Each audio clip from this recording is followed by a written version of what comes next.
Rock? Ready to rock. Yeah, we're on the money. All right, let's get going. All right, everybody, welcome to the AI Executive. We're so excited. We're launching season 2. I'm going to get into the details of what we'll be doing and what we'll be offering you all at the end of the show. So don't jump off. Some of you are eating some tacos right now for lunch.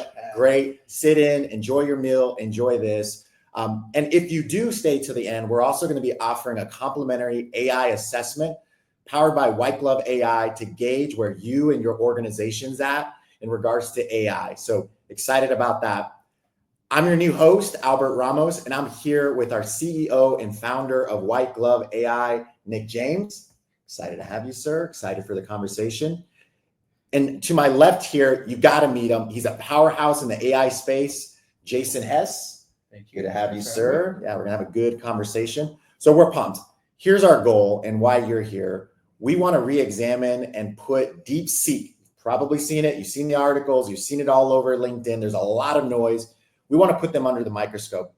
And I think we all can agree we're going to have a balanced conversation today to educate you all that are watching, but also too, to give you the facts, because there's a lot of noise out there. There's a lot of hype.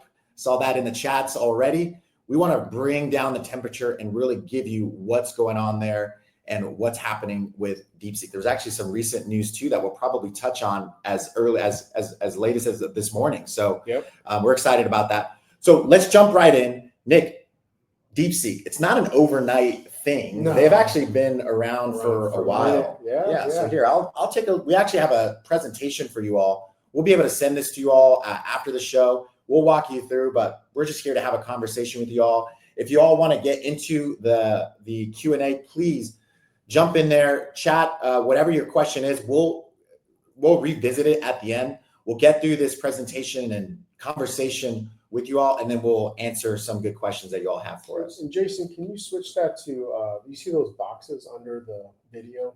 Just, change it to that. So the present, make it bigger. Excellent. There you go.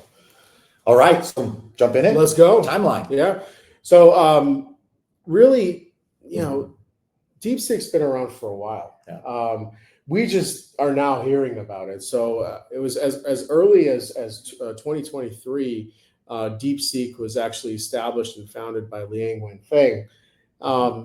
And really, we have to understand that this is not an overnight, like it wasn't a bouncy house that was blown up. It was actually, there's a lot of work that was put into it. So we wanted to establish a nice little timeline for all of our viewers here to make sure we understand that it started in 2023 and they started releasing models just in late 2023.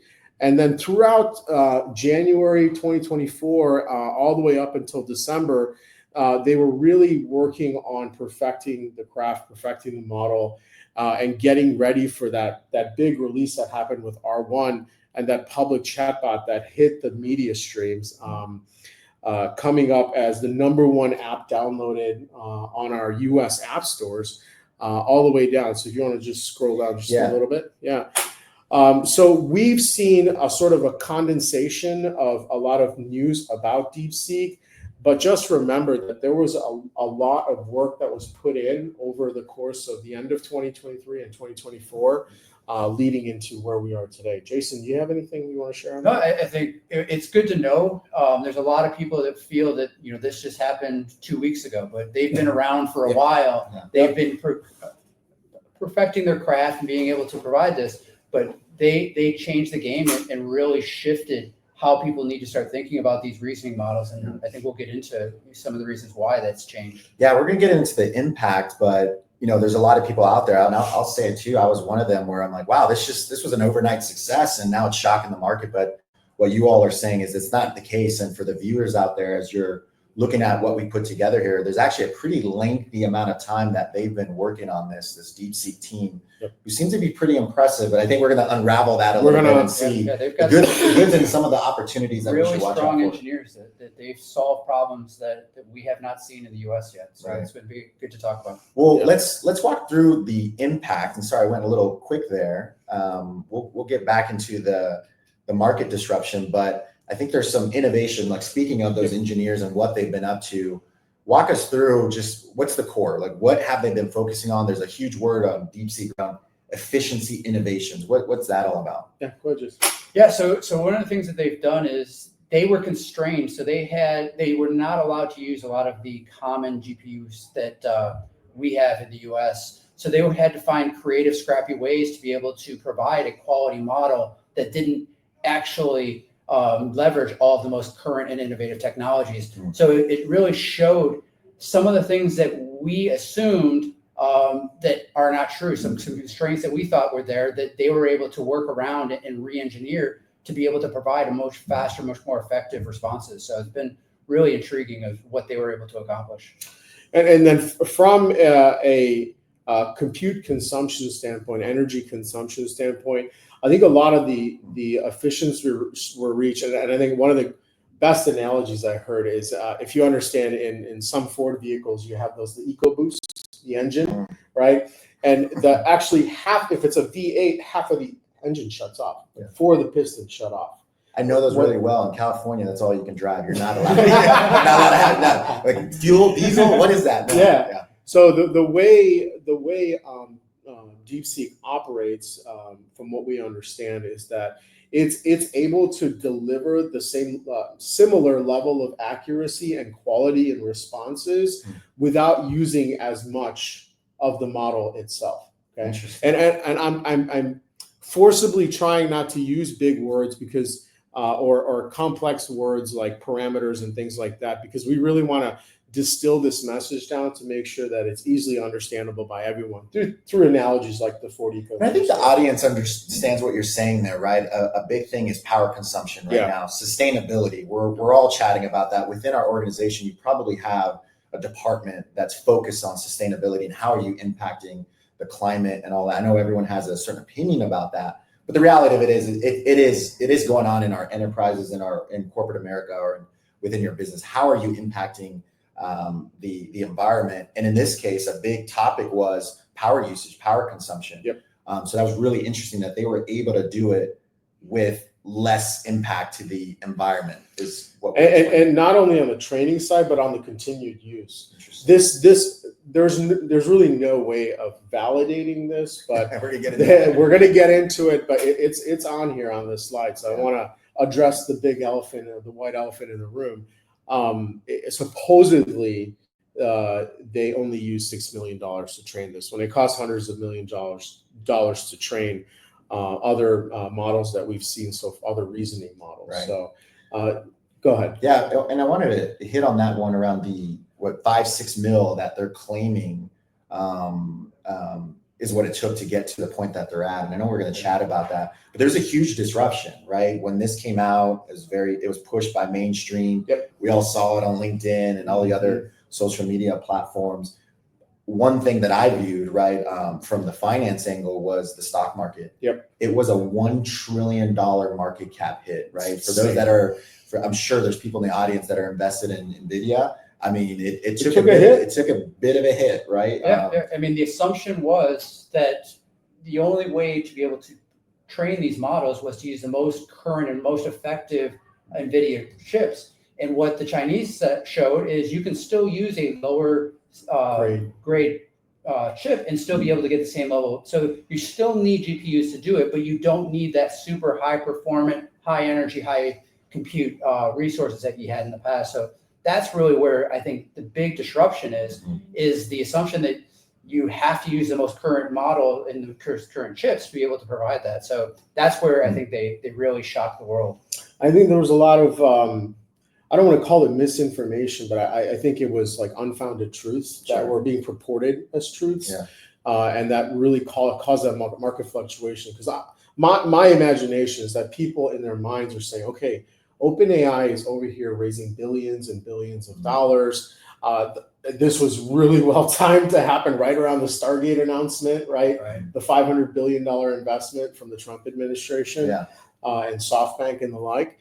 I think in their minds, they're like, why is OpenAI raising all this money for what? Are we even going to need these GPUs? So I think the market lost confidence and trust in in the profitability of Nvidia because they thought they were looking into a crystal ball or potentially the future where you can train highly effective models, PhD level models, right, at a much less fraction of the cost.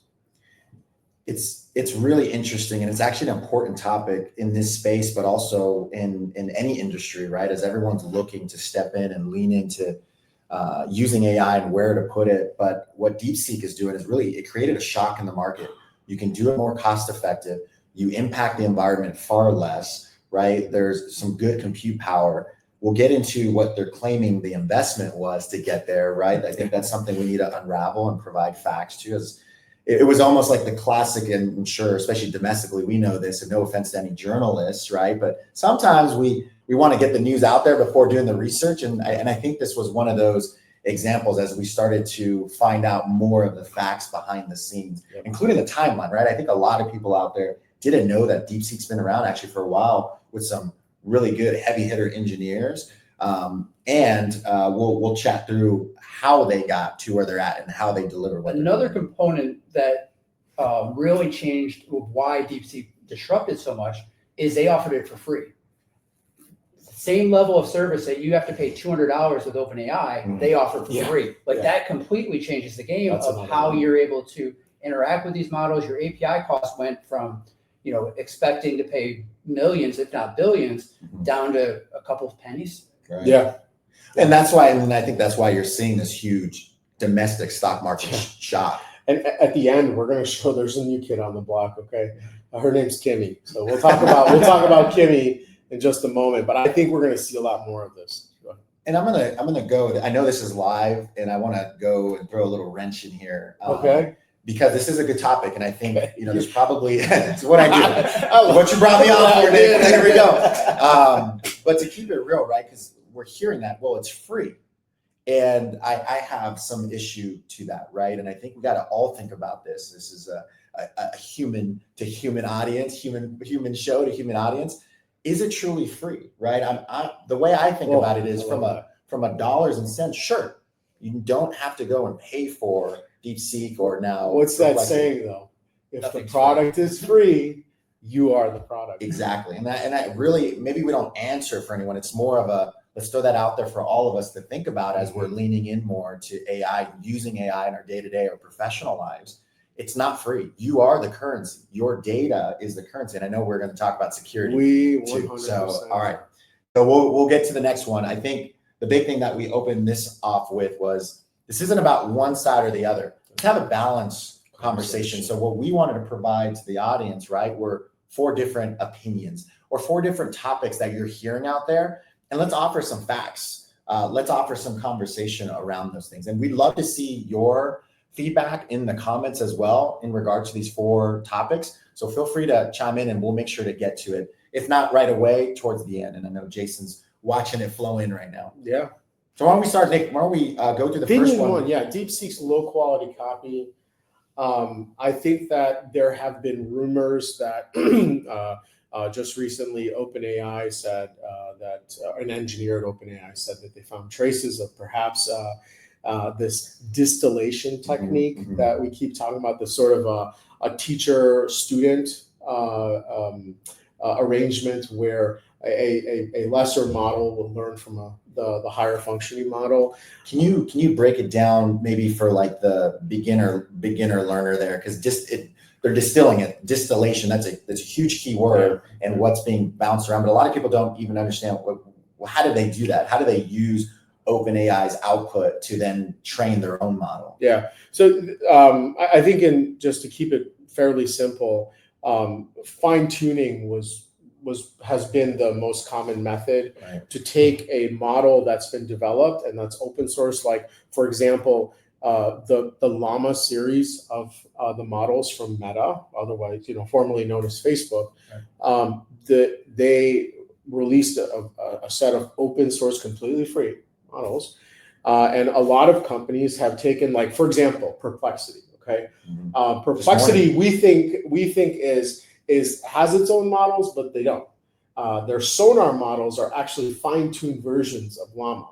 right? Interesting. Yeah, and then other than that, there are a research layer that sits on other models. So you can use OpenAI, you can use Anthropic, you can now use DeepSeek as of this morning, right? So yeah, that's like the best way to explain it, is that one model learns from the other, just to keep it simple. Yeah, absolutely. And the thought that open source doesn't mean that it's quality, that it's lower grade, that's completely false. We've already seen that in the software development space, where the majority of software that's now being used and built is all off of open source packages. Right. So it does provide you some level of security and transparency that you don't get with a closed source. And the ironic thing is, OpenAI started as an open source company and turned into a closed source company. Yeah. And now DeepSeek was able to completely disrupt the way you think about and interact with OpenAI. I know we have some technical people out there, so when we speak open source versus closed source, it's like second nature. But for those that don't have that technical experience, I highly recommend you look into what the differences are. What I'm finding, at least in the chatter, as early as even this morning when Perplexity announced their situation with DeepSeek, is open source. It sounds like the public wants more open source. OpenAI kind of had that asterisk over time because originally they were actually originated within open source, right? And then, because of the powers that be and some of their partnerships and what has happened, they pivoted to more of a closed network. But you can tell that there's a lot of chatter, and why there was a lot of excitement around DeepSeek was not just the sustainability, the cost effectiveness, but also this open source. We want more open source. Right. We want more transparency. We want the reusability. We don't want to have to go through the years of process to get to some point. Right. We want to take that, learn from it, and then expand our business. There's a level of transparency when it comes to open source where in some cases, some foundational model manufacturers like Llama, for example, will openly establish the weights inside of the model. The weights inside of the model determine how the model responds to you and how it makes decisions. So I think it's really important to understand that observability and transparency into the code base is really one of the key foundations of open source. And a lot of, if you're at a larger company, you may have something called a FOSS program, which is a free and open source. So FOSS. Free FSS, Well, circling that back, and then we'll get to the next one, right? Again, just for the audience, for those that aren't technical, you want to look at what is the difference between open and closed, and you'll understand why this is such a hot topic when the announcement of DeepSeek came out. But the second thing, and this one's one of my favorites, right? Because there's been a lot of noise. It only costs $6 million to get to this point. It only costs $6 million. Whereas OpenAI, what is it? Billions of dollars that it's been. And I know they're raising another, $360 billion. That's a lot of money. So then you see an organization come out, hey, we not only do what you do, we do it better. At least that's what they claim. And it only costs a fraction. I can do better. Exactly. And it only costs a penny. Right? It only costs a fraction of what you all spend. But it sounds like, is that the case? That's still a myth, I'd say. I think so. I don't think we're going to see behind the veil. I think you're a CFO or have been a CFO. You can make any story with numbers, and I think this is just a numbers game of they're only showing you part of the balance sheet and are not showing you the full extent of what it's going to get to this point. I'll be a little risque and say that there is a digital arms war that's happening right now. We're all surrounded by it, and we don't see it. Like when I'm still in cybersecurity, but like during my time in career as a cybersecurity professional, like it started off as a cyber war, right? So that's what we call it, cyber warfare. Now, compounding on top of that, now there is a digital arms race on which country. Now this becomes a nationalism and sort of GDP topic, where which country, and I think, countries have been competitive with each other, and it's always been a big East versus West. But I think we're currently in a digital arms race. Yeah. And I know we had some comments about exactly what you just said. How U.S. businesses just need to make sure that they're looking into and doing their research. I think that was from Lee. That was really good. This one's a hot topic for me, right? As you hear some more and you unravel this a little bit, the $6 million potentially is not true, right? That could have been the final run of what they were able to develop here. But as you look into it, and I know there's been a lot of focus here, when you look at the hoppers or the actual chips that have been used to train this model, we're getting closer to, maybe not as much as OpenAI, but now we're getting a little bit closer to the investments that OpenAI have. So I would just tell people, do your research on that, and the partnership with some hedge funds that DeepSeek's with, because they've spent a bit more than that $6 million. It almost looks, it looked too good to be true, and it maybe is. I don't want to say that that's fact. We can't definitively say yes or no. And I don't think we'll ever, any of that data is going to be exposed. I don't think, and I don't think it's in their best interest to not. share that. I wouldn't share it. I'd love to get into 3 and 4. Those are super important. Yeah, data security is, I'll tell you, you mentioned CFO. I when I'm out there in the marketplace and spending time with those that are out there, it's typically the hot topic. We will not move or lean into, our team members, our employees will not use AI because we just don't have a good grasp or don't understand the security side of it. Yep. So let's talk about that. One of the hot topics around this with DeepSeek and this rollout, and maybe just AI in general, maybe we chunk those two things up, is it is not secure. Yeah, so I think that there have been examples of why we don't consider it to be secure. So I'll talk about sort of the point this one was trying to make, opinion 3. A researcher from a cybersecurity company called Wiz did tap into a database that was publicly hosted and had links back to DeepSeek. Okay. Now, this researcher was able to get into that database fairly easily, and then elevate his authorization levels on what he was able to do in there.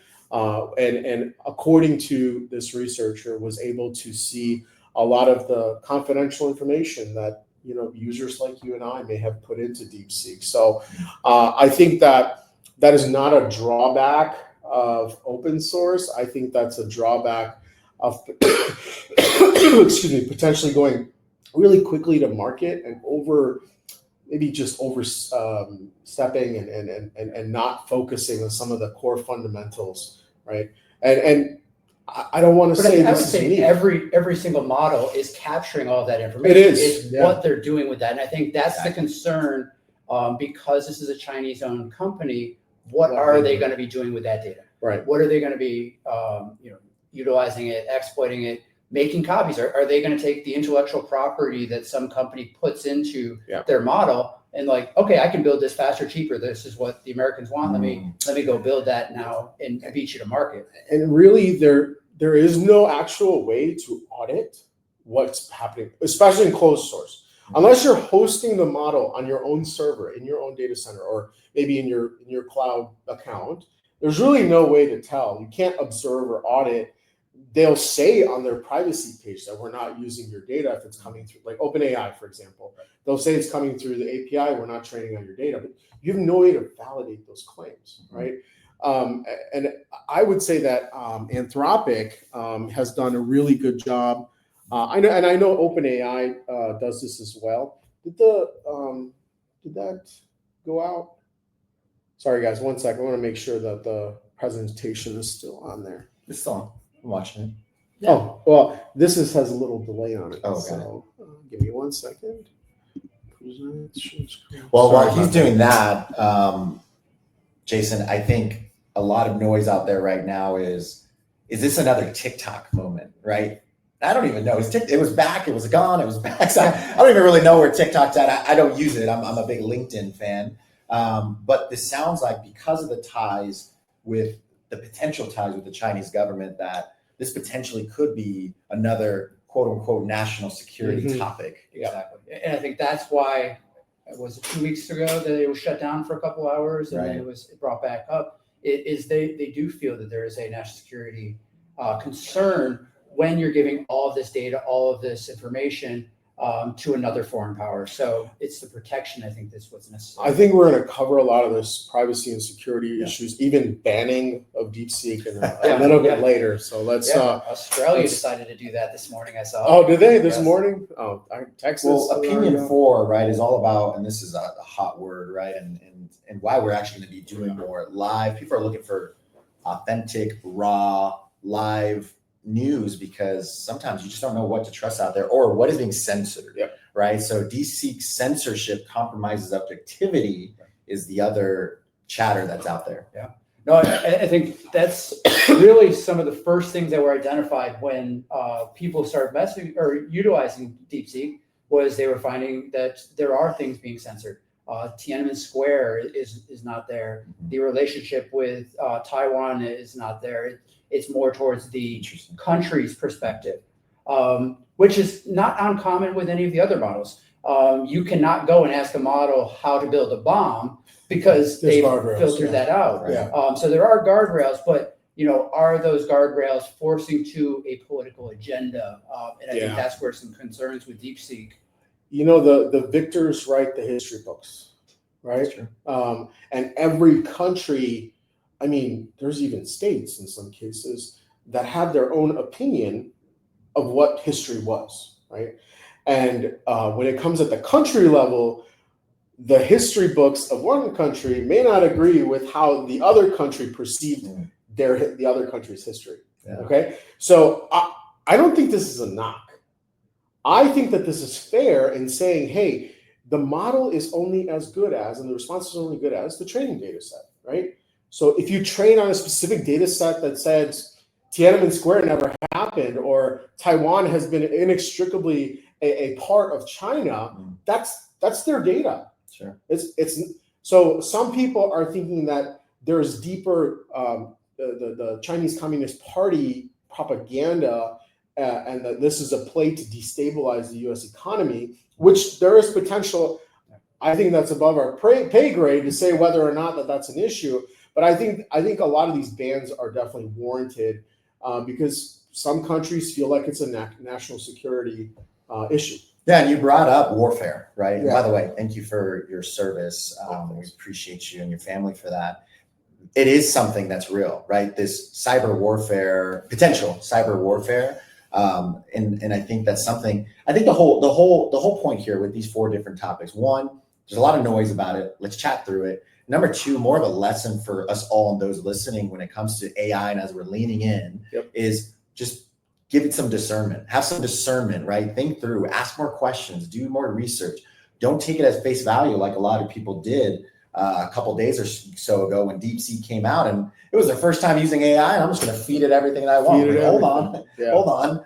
And they only did it at $6 million, right? So it's just, pump the brakes. I'm not saying don't. But that's the case for every AI. You should not Absolutely. be putting in your personal information, Right. your social security number, everything about your family. Right. Those are things that you shouldn't use. Those are just responsible AI practices. And I know White Glove, you guys teach a lot of that, of how to be responsible in how you protect your data and how you use an AI model. Absolutely. Yeah. Great. Okay. All right. So let me Moving right roll along. through this. This is a good one. So This is a really good one. Jason, you want to take this? Policy. Sure. This one's juicy. Yeah. So the first one is DeepSeek.com stores all of your user data. We talked a little bit about that, where it's capturing your logs, your information, Even your keystrokes. Oh my gosh. I mean, they know how bad I spell. I'm just like, can't track it. They're not trying to hide what they're doing. No. Is this the new way? I mean, but a lot of us don't read terms of service. No, we just check the box and we click sign up. Yeah, it's like You get a note when you didn't click that one extra checkbox. Yeah, exactly. So Doc Donnie's out there. Dr. Donnie's out there. Yeah, shaking his head. Like, you don't read the terms of service. Sorry, Doc. Dr. Donnie went. So they're out there and they are being transparent about what you're doing with your data. This is your choice whether or not you want to use it, right? So please know that they're not trying to hide any of their techniques or their practices. It's all out there, and we're just illuminating. We're pulling it out and shining a light on it and saying, hey, this is what they said they're going to do with your data if you send it there. Right. So let's go in with your eyes wide open. You know what to expect. Yeah. Well, let's talk about that though, because this is DeepSeek, right? Yep. And I'll tell you, just the average Joe, if I read that in the terms of service, I'm not using this. Yep. Now, it makes me think though, and I know there's a lot out there that use Microsoft Copilot, Perplexity. Well, let's not use Perplexity because Perplexity is with DeepSeek now, or OpenAI ChatGPT Claude. Is it similar? Terms of service and all of that, or I mean, is it something we need to go back to and look at? I think that if you're using the chat interface, no matter where, they're going to use that training data, because a lot of the times, if you're just going through their chat interface, like ChatGPT or Anthropic's Claude, that's heavily subsidized use. Okay, they need to make their money somehow, and in their business model, they use that data that comes in through that user interface to train their models. Now they make claims. Once again, like I said earlier, we can't validate these claims. Toggle off. They make claims that if you're using their API, right? So programmatic communications, right? Like maybe it's an app that uses OpenAI models to deliver services inside the app. They claim that they're not training the data. Now, Salesforce has gone as far, and I know other companies have been successful in contractually signing or getting OpenAI to sign what's called a zero data retention policy. We're seeing that a lot, actually. Yeah.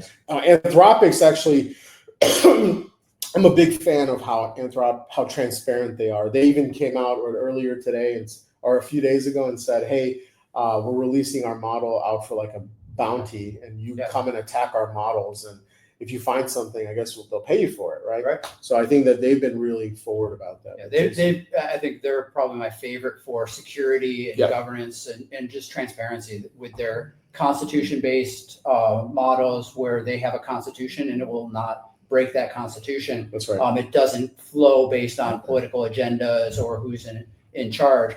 So I really like what they're doing. They're taking a much more methodical approach. But I'll give you an example. Over the winter break, I asked ChatGPT, what do you know about me? And create it into an image. And it was able to create, I do a lot of bedtime stories with my son and use the, he's very creative and wants to do that. So, it talked about his Rexy, the T-Rex dinosaur. So they had an image of that, and some of the other questions that I asked. So yes, OpenAI, Claude, they all have information about you. It's what they're doing with it. And I think it was able to generate that because probably a few months ago, OpenAI released its memory feature, right? So now it remembers things about you. Back in the day, all you had to give it some sort of permanence of memory of who you are, so you're not walking into a blank slate, is something called custom instructions. Now that feature's still there, right? You can say, hey, it says, tell me who you are, and then tell me how I should respond. You just reminded me, I used that feature yesterday. Quit using emojis. Please put it in my, I'm like, please stop. And it doesn't. And I'm like, and it did it again. I'm like, what happens to you if you use an emoji? I will not do it again. I'll hold myself accountable. I'm like, okay, this is, I hate these fierce conversations. Let's not do it. So let's talk about safety measures. I think that's, really important. Yeah. I talked about the contractual, let's go back up one.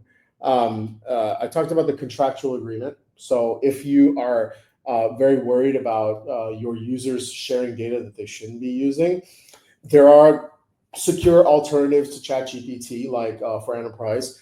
We particularly partner with a company called Liminal, Liminal, and they have a security I really layer. like what they're doing. Yeah. Talk about the security layer. Yeah, so what they do is they're able to abstract any type of personal or private information from going up to the models and asking the questions. So if you put in, let's talk about maybe a school district that's utilizing it. You're putting school information in there about the students, and it extracts all of that. It goes, asks the question, gets the response, and then rehydrates the data back with the information. So you never know it happened. That's huge. Yeah. And that security layer, the masking and a redaction layer, sits inside of your trusted IT environment. So if you send something and has somebody's social, it gets removed. Then it goes to OpenAI, for example. And when it comes back, that social security number is reinserted. And this happens in a matter of milliseconds, right? Sounds like I need an extension. I want an extension. Embed it in. We all need that. Yeah, that's amazing. Yeah, prevent you from giving way too much information to your AI. Yeah. Well, I'm just thinking too on a finance perspective, right? When you want to be very careful when you're offering any type of sensitive financial information, right? And I know there's abilities to remove logos, names. They say anonymizing it, right? Mm-hmm. But still, right? You want to be very careful with that type of data. But for something like that, and having a solution to, it spits it out and then it cleans it up, right? Or you don't have to worry who puts what in there, because there's a layer that removes that data. right? There's something called tokenization. So the masking and demasking has to do with tokenization. They just put a bunch of garble where the sensitive data was, and that's what goes out. Not to go too much deeper here, but I'm OpenAI, and that service exists. Why would I allow that? That doesn't benefit training the model. I mean, they understand that there's a secondary market of companies who will enable the use of their API, because according to them, they're not using the data to train anyway, right? So they use those secondary market players to increase their API usage. They're getting money. Liminal's paying them, right? Or you're paying them if you have to provide the API. But also, OpenAI is focused on AGI, and anything that distracts them from getting to AGI, they're not going to prioritize. They can let someone else. The artificial. You'll figure out the redacting and the cleaning. We got other things to work on. Yeah. Okay. Yeah. All right. So let's move on to implications, right? So the free model strategy. Yeah, I think that I think we talked about it a little earlier. If I can use, why did it rise up to being the #1 app in a US App Store? It's free. It's free. And convenience always wins. Really good reasoning. Yeah, it was able to solve really complex problems in seconds. And I think what differentiates them from what O1 does with ChatGPT is it gives you a full explanation of its entire chain of thought steps. Yeah. So every step it takes, it tells you, oh, the user asked me to provide this information. Why would the user ask me this? Let me go look at this site and provide this information. Wow. So it goes step by step of how it's thinking. I know it's not core to this slide, but I think you want to take a minute or two and just talk about what's the difference between GPT-4o and O1, right? Like, what is non-reasoning versus a reasoning model? And then let's talk about how do they come up with? You went from 4 to O1. Like, so that's like BMW. Like, you'll never know. Is that you guys in the IT space? Like, what? You guys are confusing us. Yeah, the AI space, they do not know how to name products or solutions. Apple had it right. I think there's a technical reason behind it. Sure. on why they're calling it that, but we're not sure. Yeah, we're not. But reasoning. Yeah. So reasoning, it's able to start thinking through problems, and it will ask follow-up questions. Where if you get something like ChatGPT 4o, it gets a question, it provides an answer. The way that reasoning thinks, it wants to be a little bit more methodical, and it asks follow-up questions to itself in order to get that. So it really is how you get to the answers, and you would use them differently for the different questions that you have. And that's where I think the future is going to start getting into, is you're going to have these models and you're going to ask one question and it's going to route it to the right model. So is this a reasoning problem? Is this just provide you a quick answer? Yeah. This is probably not the technical term, but as you're explaining that, it's like neural networks. And that's what it sounds like. Is things. Yeah, I think neural networks are a foundation for. Yeah. So if you read the book Deep Thinking of System 1 versus System 2 thinking, 4o is more System 1. I know it. I'm going to just put it out there. Yeah. Where System 2 is really that deep thinking and going through the problem and thinking through all the steps and be able to. And it's critical of itself. That's what. So there's two technical terms you'll hear: chain of thought and mixture of experts. That mixture of experts really allows it to criticize its own answers. So you'll notice that a reasoning model actually takes a lot longer to reason through a question. And that's why you would choose 4o versus O1 or O3 mini, right? It actually is critical of its own answer. And then it keeps going. It's almost like there's 4 or 5 people in there. It's called mixture of experts that are experts at different things that are called upon based on what question you're asking. And then they kind of argue with each other, and then they give you they're reasoning with each other, and it's a form of digital peer reviewing, right? And that's where I did a lot of teaching people how to interact with 4o in the previous models, and I would teach them to put in the persona, because you really want to focus on the persona, and because it's been trained on every company's job description and every information, you're able to say, I work at this school district, so it already knows all that information about you. Where reasoning, it doesn't care about any of your persona, because it's going to do that questioning and thinking through it and being the devil's advocate when the response. And just getting back to the core of this slide, I think that I always like to say this is a race to the bottom. Okay, who can provide the service at the cheapest rate possible. Sounds like retail AI. Yeah, exactly. So race to the bottom. Yeah, race to the bottom. Right? Free 99. How do you reduce the cost of the service while maintaining a certain margin, right? Yeah. That's the retail strategy, right? Even hospitality, same mindset, right? So I think that things are going to keep getting disrupted to the point where it's going to be so available and nearly free that it's really going to spur innovation. And I think from a nationalistic standpoint, that's really what that Stargate project, right? There, the Trump administration just released a paper. I forgot the acronym. It just came out earlier today or yesterday. And there are like some key tenets there. And one of them is like AI education, workplace displacement, things like that. Yeah, so, like any proper government paper, it's about a 5 acronym. Yeah, that's so otherwise it doesn't qualify as one. Let's move along. All right.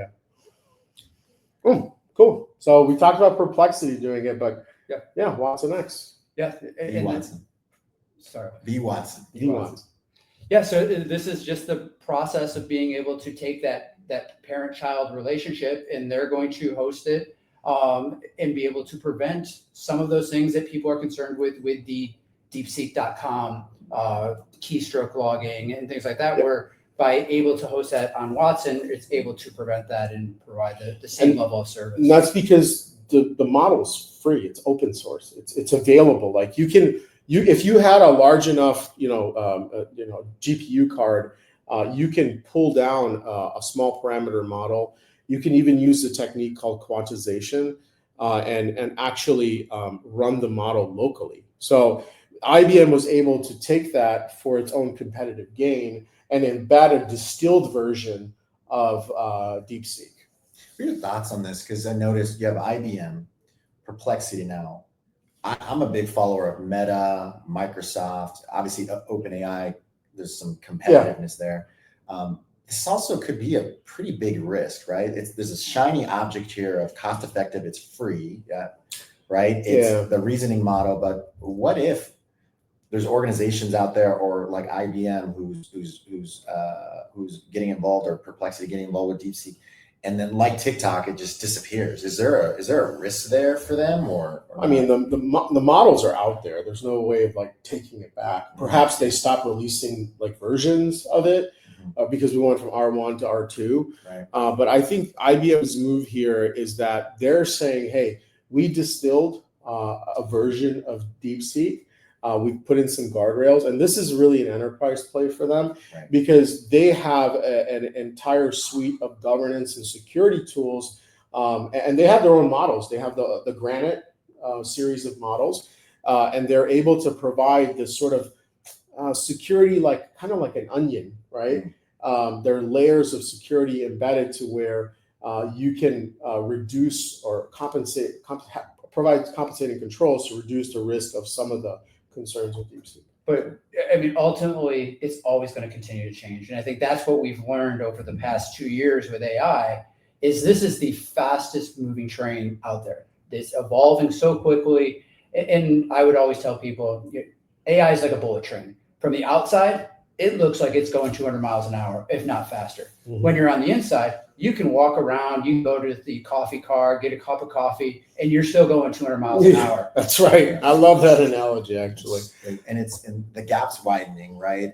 But what I am excited about, and I know the audience out there, and I got a ton of DMs this morning prior to this conversation, was how do I start? Like, where do I start? What do I pick? I'm so confused. There's so much out there. Yes. Right. And I know White Glove's an excellent resource to get people started off. White Glove has a service called the Launchpad, right? Where we come into an enterprise or small, medium-sized business and actually come in, assess, discover where your pain points are, and then offer solutions. We have a huge suite of tailor solutions. Fit. It's White Glove, like the name says. I love it. Yeah. I think the other thing that you've done, Nick, is your AI adoption management framework. Yeah. I know I've been a part of helping evaluate it and authoring that. But that's a great resource that I believe is going to be open source sometime this month. Where anyone can then take that framework and be able to fit that into their organization. White Glove offers support if you want that help. But if you already have the technical expertise, you can go ahead and here's from the beginning of evaluation all the way to, and I think the best part that you added in there is the cultural piece. Yeah. Because technology for a technologist is very easy to implement. Yep. Getting it to be used by the business, being used by your customers, that's where that's it's your really bread and hard. butter. And to be adopted, right, Yeah. by the frontline team member. That's huge. And the reason why I bring it up, right, is I know there's a lot of people out there that they're really excited about this, right? They're listening to this, they're DMing us. I see them in the chat and they're excited about AI. Yep. Just don't know what to choose. There's so much, right? There There's is a menu of different tools. And what I think is they need someone to help them lock arms and show them where to go. That's why we're your trust. Our tagline is like, we are your trusted AI adoption partner. So mark your calendars for February 19th, the official release of version 1 of the AI adoption and management framework. You can go to www.aiamf.ai and register your interest in learning more once the release comes out. It's been reviewed by a lot of top people. Yeah. I saw the list of, and great job to the whole team, but I saw a ton of those that were reviewing, and we're talking big players in the AI space. So we really appreciate that. They're listening. Thank you for reviewing the framework. And that's what people need. They need a framework, and they need people to lock arms with them and show them how. Or else you can just get lost. It's so easy. Shout out to Dr. Donnie Wendt too. He's a part of our BCIO team. He had a lot of contributions to it. So we kind of hit on this a little bit, right, around just the potential propaganda and information control. Right. Probably don't need to spend too much time here, but anything else that you gentlemen would like to touch base? No, I think I was a little hasty and I got into it early on. But yeah, you have even put the globe. That's China. Got real into it. Look, it's biased. Yes, it's biased. Like, what are you going to do about it? You didn't pay for it. Hell, they're not even making you pay for it. It's free. Yeah. It's biased. You need to accept the risk that comes along with it. If you want to use it, you have to understand that some of its answers are going to be biased, and that's a risk that you have to manage. This may drive a little bit of noise in the DMs and comments. I'm gonna put you both on the spot. Go. Not even at the end. We didn't rehearse this. We didn't. Knowing what you know now, right? And we have people that are walking with us through this journey of unraveling the facts and some of the noise. I think this is a good part to pause here, right? Because this is a hot topic here, at least geopolitically, right? And we've heard some noise around TikTok. Would you and have you used DeepSeek? Yes, I used it the first day. So you're saying the rewards are far outweigh the risks.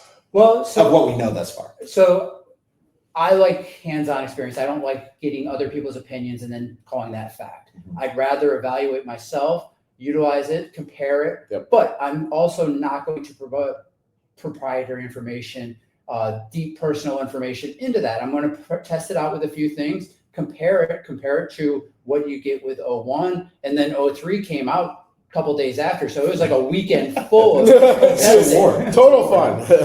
When I saw it, Dr. Donnie was in the comments and he said skepticism, discernment. So you're still with caution. Yes. Right? Using it, but with caution, as you would with any other models too. Anything new, like whether OpenAI is releasing their operator and now their deep research, I'm going to take that with caution. Also, I'm not going to give it the most complex problem or the most intellectual IP solution. Mm-hmm. I want to test it out with some first things, validate it, and then I love being on the leading edge, but maybe one step behind the leading edge. Right.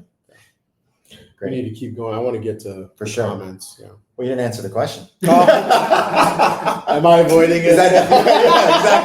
No, that's episode one. Same as Jason. I had to try it. I'm just careful how I try it. But we, anytime we want to use a model or say, hey, we support this model, we have to do a lot of testing. And, there are other models out there. Alibaba's Quen series of models has been getting no love. Yeah. But their vision model that they just released, the 2.5 VL model, is actually pretty darn good. Yeah. So, we test it all, of course. I go against the grain. Yeah. I don't know if I'm risky in some things, but this one, I don't know. And I'm sure there's people that can relate with both sides. I haven't tried it yet. I've done a lot of research to learn more about it, but it does concern me from a cyber warfare, from a this space race, this AI race that we're now in. Yeah. I think the good news though is we have some that are testing it with caution. We're providing discernment. We have others like me that aren't, but we can have a good conversation and do some more research, right? And this is for any model. Right? Any model. Okay. Yeah. Speaking of. Yep, speaking of. So just to put it all on one slide, I'll run through this quickly because I want to get to some of the comments here. We only got about 10 minutes left. Data privacy and sovereignty. All your data is going to China. Okay. Whether or not the Chinese government can see it, that's up to them because laws require the ability to inspect traffic. I mean, this is true of Russia as well. I've inspected these regulations. These are regulations in these countries that require private companies to share data with the government. So just know that that's happening, and your data is going over there. It's going to stay there. Even your keystrokes, for Christ's sakes, I couldn't believe that. There's censorship. We talked about that. There is risk of potentially being a victim of propaganda bias. It's just a part of the data set. Whether it was planned or not, we don't know. We can't validate that. There are risks of vulnerabilities. We saw with the Wiz researcher finding that open database. And definitely, I know that the Trump administration has dismantled a little bit of the work that the Biden administration did with the executive order on AI safety. But I don't think there's anything broad reaching like in Europe. In Europe, they have the EU Act, right? We don't have anything like that. And I don't foresee, even with privacy, we never had a whole US national privacy law. We had California come out with the CCPA, and New York came out with NYDFS, right? And every state has their own way. So Europe, they just don't want to be competitive. They don't like to be innovative. I'm like, what do you all do? No, but I get it. Yeah. Right? AI ethics, AI security, AI, right? We again, back to the discernment piece. And there's really this void. And I know we gave a shout out to an organization out there, but there's still a void. And I think there's going to be more players in the game around auditing, auditing the process. That's so important. I know White Glove offers that service as well, but there's gonna be some other players because there's not a lot, right? There's not a lot of players in that space. Observability is going to be huge. Yeah. Let's keep going. All right. I think we covered. Yeah, these. we hit on this on the economic. We'll pass this out. And more, we'll shoot this over. I know we're going to send out a link for those that are on here. The AI the readiness assessment and maturity assessment. But we'll send out the deck as well to you all, so you can go through this and comb through. Highly recommend that you do that and even share it with some of your colleagues and just have a conversation about it. Actually, pretty much set up a deck for you to present out to your organization as well. So I did want to cover Kimmy. Jason, you told me of Kimmy, so please go ahead. Yeah, no, it was another one that one went under the radar. It was that whole week of every new model came out with an update, and Kimmy's another open source model created from another Chinese company called Moonshot, and it's got some really good reasoning also. So it's a lot. It's an arms race right now, and it's a great time to be a technologist. And the chatter is that I think it's more secure than DeepSeek, so it's a great alternative. It is still Chinese based, right? But I think that they made some decisions early on in how it was built and how it was released that give it a benefit from driving security standpoint. So it's a great for innovation, and it's going to spark a lot of new creative innovation here with the U.S. companies too. And it's not restricted. So governments like Italy, Taiwan, this morning, Australia are saying, wow. Texas, more specifically, didn't restrict it from being used by citizens, but rather DeepSeek is not allowed on any government system. This is what Governor Abbott said. Yeah, you can give it to Texas. Always doing some big things and some different things. I love it. Yeah. All right, so moving on around implementation is my favorite spot. Yes. Right? Let's talk about how we can focus on and have a conversation around AI implementation, right? I think we talked about discernment of the different models and evaluating alternatives. If it's not DeepSeek or Perplexity or Watson, et cetera, there's other great options. There are. Right? So you have, let's talk about some that are well known, right? So you have OpenAI ChatGPT, right? I know a lot of people are also in the Microsoft ecosystem, Microsoft Copilot, and they're coming out with some great features, and I know we haven't chatted about agents. It's just OpenAI underneath it all, but yeah. We'll give them some more credit. You've got Anthropic with Claude, so any type of development work, it's not going to replace developers. It's a companion, and it's going to help everyone become a developer. Well, I know when I'm using it, and I'm sure you're probably going to hit on this. When I'm using it, I use a certain model for different tasks. Yep. Right. So if I'm doing more administrative, and I know those that are our audience, typically I'd imagine they're using this already. But when you're doing tasks like administrative, or you're doing more complex tasks, I use another model. Or if I'm doing something personal, like workouts or something like that, I'm using a different model for that. It's just different types of reasoning and models and all of that. Can you walk through some of the alternatives and how do you balance that? Yeah, there are different models that do different things, and they're kind of like people, like they're experts at something, right? Yeah. These reasoning models are very good at reasoning through problems. So if you have something big, then I would distill it down using that model, a reasoning model. Whereas like Anthropic's Sonnet 3.5 is really good at coding. It is the de facto model for any AI coding assistance, right? But from a risk mitigation standpoint, I think it's important to observe two key risks. Number one is bias, right? Whether that leads to CCP propaganda or not, I'm not sure, but bias is number one. And number two, backdoors, right? Like if you're using a privately hosted model, can it phone back home to China, to DeepSeek, and send information? We don't know. There have been packet captures like on the network that some are claiming that it's doing that. Leakage. Yeah, leakage of sensitive data. So if you're privately hosting that model, just cut off the internet. Use another product for internet search. Cut off the internet if you're going to privately host. Yeah. And then a lot of people out there, right, as they hear about, alternatives, we kind of get back to that point. There's a lot of options. And I'm hearing from my organization, or I am the decision maker, and I'm concerned with risk mitigation or security measures. Right. I think the last piece of this is, well, where's the support? How can I get support? I need someone. And I know I've hit on this earlier, but that's where, Nick, you've done a great job with the organization of White Glove to be able to offer that concierge service. Yeah, absolutely. Yeah. So through our AI adoption and management framework, we have a fractional chief AI officer service offering where people like myself or anybody on our VCIO team like Dr. Donnie Wendt or you, Albert, can come in and make sure that you're making the right decisions. And we're focusing on your company goals, your objectives, and your outcomes, and then working backwards from there. You don't ever want to change your business model just because a new technology comes out. You have to understand how to adapt that technology to fit your business model, right? Absolutely. Yeah. And for those of you that are really passionate about AI and you're looking to pitch this to a C-suite executive, or maybe it's your CFO, right? Yeah. I know we post a lot about that. I post a lot about that and how to go do that and do it correctly with a well thought out proposal, especially ROI. Yeah. But to your point, right, and White Glove does this really well, is we put people first. Yep. Right? You put the team member first. You have to roll this out. You can't just shock the system, shock your organization, and do a plug and play. It does not work. No, it does not. I would love for it to be that way. It will break. It will break. Yeah. People are people, right? And we got to think about and be very empathetic about the end user. Some think I'm being replaced, displaced, right? I'm being repositioned, or at least forced to be repositioned.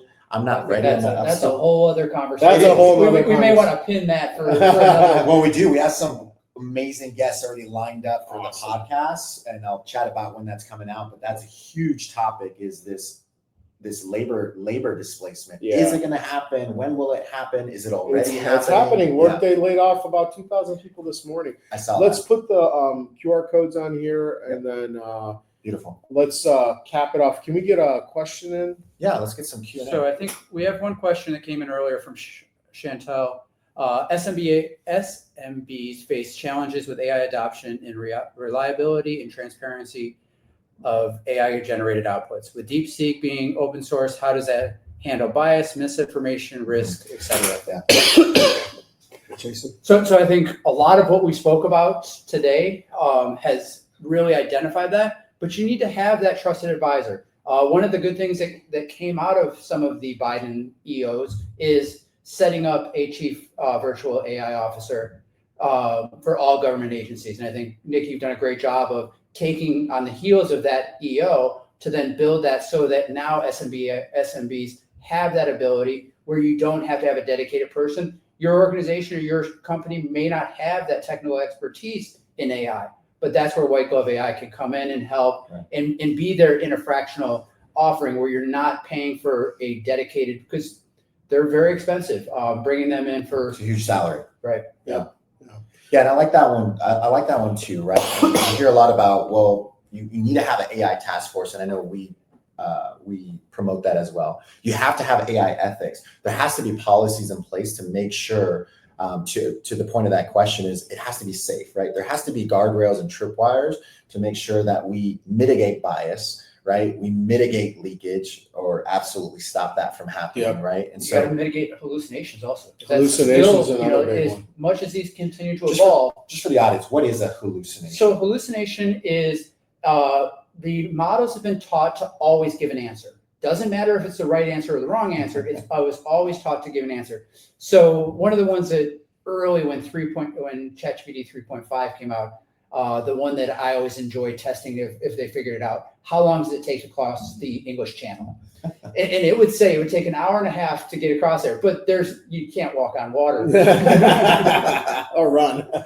You mentioned the DeepSeek and just the neural network and it going through and telling itself like, hey, what about this? What about that? I'd be curious to see what that whole framework would look like if you prompted it. O3 Mini does a good job of showing all of its thoughts. Like, I don't know. Really cool. What should I tell them? Listen, an hour and a half. I think we're at the end now. Yeah. Is there any other questions as we're finishing this off? Anything juicy in there?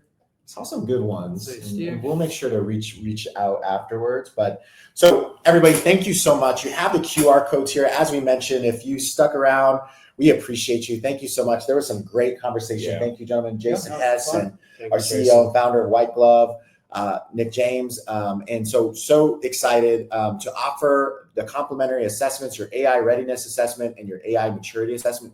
Please use it on your organization or with your organization. I'd recommend having a great conversation with those decision makers if you're not the decision maker within your organization.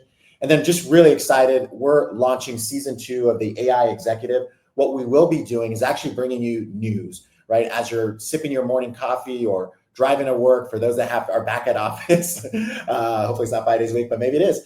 Or you're getting your workout in, right? We want to make sure that we're bringing you the latest and greatest and then cutting the noise from it, cutting the hype. I'm sick of the hype, right? We're going to give it to you straight and what you should focus on and what you can scrap off. So that's Tuesday and Thursdays. And then we have a lineup. We have a lineup of guests that are going to be coming on to our AI Executive podcast. Those are going to be recorded and then delivered every other Friday. So more to come on those dates. You'll see the marketing material and the promotions of all that. And then we'll be having some guests. Jason, I might have you on as a guest as well, and Nick for some after hours. So this is Friday nights around 5. I'll get the time right, but put your kids to bed, bath in bed, put them in a big bed, get your best beverage out. And we're going to do a live Q&A. As you noticed, we weren't able to do it today, but those are going to be dedicated fully for Q&A. It's an after the podcast episode, after hours, and we'll be able to just interact with you all. I'm sure there's a lot of questions that are still coming through the chat. We'll be able to do that with you all every other Friday. So you got the daily news, you got the podcast, and you got some after hours. There's a lot. Man, you're putting me to work. Thank you all so much. We really appreciate your time. I hope you enjoyed your lunch, and I hope you enjoyed the chat. We'll see you next time. Thanks so much. Thanks, everybody. Can you end the stream?